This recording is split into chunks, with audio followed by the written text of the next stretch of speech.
दिवस उपलक्षे भाषण।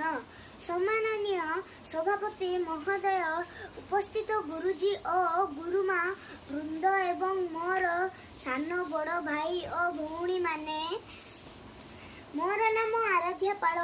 मु एही विद्यालय रे तृतीय श्रेणी रे छात्री अटे। आज ହେଉଛି ସେପ୍ଟେମ୍ବର 5 ତାରିଖ, ପବିତ୍ର ଗୁରୁ ଦିବସ। ଏହି ଦିବସ ଅବସରରେ ମୋତେ କିଛି କହିବାକୁ ସୁଯୋଗ ମିଳିଥିବାରୁ ମୁଁ ନିଜକୁ ଧନ୍ୟ ମନେ କରୁଛି।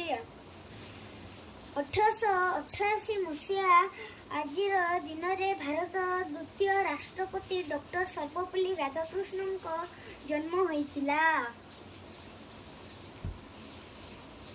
1900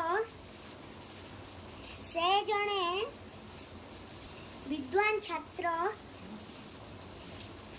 एवं महान गुरु।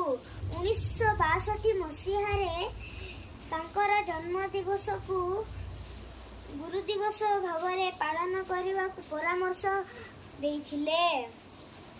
सेही दिन ठारू आज पर्यंत प्रत्येक वर्ष सेप्टेम्बर मास 5 तारिख को गुरु दिवस भावरे पालन करा जायछि।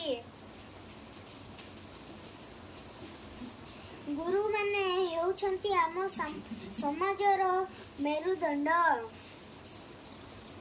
आम सदा सर्वदा गुरु मानकर कथा मानिबा एवं तांको सम्मान देबा।